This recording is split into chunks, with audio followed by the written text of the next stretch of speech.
Disturbing new information in the case against Aiden Fucci, the 14-year-old accused of killing Tristyn Bailey.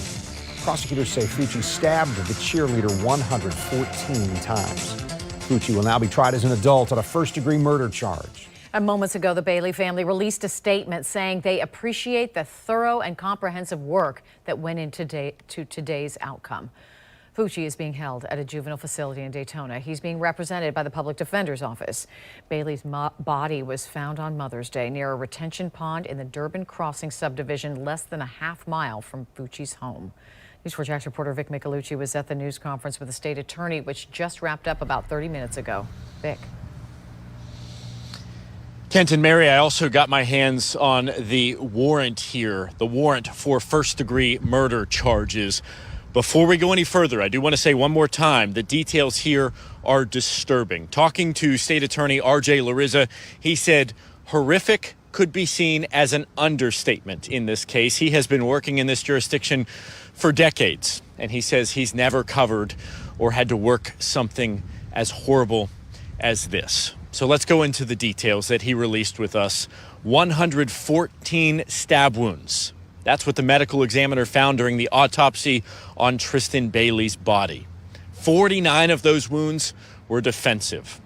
Now, we were there about a day later when detectives found the knife that investigators say was used in this murder in a pond. We have that exclusive video. I was there personally. This was about 7:30 in the evening when the dive team with St. Johns County Sheriff's Office pulled that knife out. Today, for the first time, we learned from the state attorney that it was a folding knife. So a buck knife is how he called it, almost like a large pocket knife. He also said that the tip broke off. That tip was found during the autopsy with the medical examiner. Just one of many horrific details. We also learned that there was a lot of evidence, including bloody clothes and bloody shoes at Aiden Fucci's home. That home right around the corner from where Tristyn Bailey's body was found in the woods, which happened to be right next to that pond where the dive team recovered that knife. That home, also part of the crime scene. Detectives cased that for more than a day. Now, R.J. Larizza, the state attorney for St. Augustine, says he is disturbed, he is horrified by the details, and there is no doubt in his mind or anyone else on the case that this is first-degree premeditated murder. The bottom line is that premeditation could be inferred, certainly, from just the sheer number of stab wounds that Tristyn Bailey had to suffer. Every time that arm went back and every time that arm went down, that was premeditation. And it happened, if you times 114 by 2, that's 228. But it's not just the fact that she was stabbed 14 times, or 114 times. It's also information that we were able to glean from witnesses.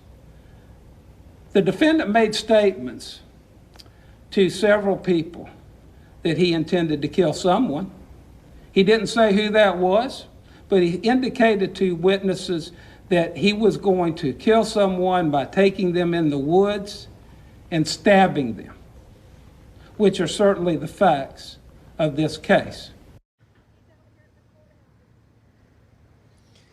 And that news conference where we learned the new details came out, lasted for about 15 minutes. R.J. Larizza, the state attorney, as well as the chief detective, Detective Skip Cole, they were very open about the case, but they did not elaborate on the motive. They said they're still working on that. They're still trying to find out what happened leading up to this horrific murder.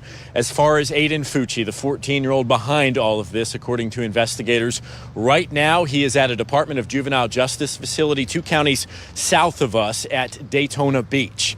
But now that he is charged as an adult and he is charged with first-degree murder, he is going to be transferred to an adult facility. We don't know if that's going to be here at the St. Johns County Jail, which is a block away from where I am standing, or if it's going to be somewhere else because of his safety and because of the notoriety of the case, but they say that they will let us know. He is going to be rearrested on that first-degree murder charge. He will be booked into jail. He's going to go before a judge once again, and that'll probably happen within the next day. So we will keep you posted on that, as well as the other big developments in this case. For now, we are live in St. Augustine. I'm Vic Micolucci, Channel 4, the local station.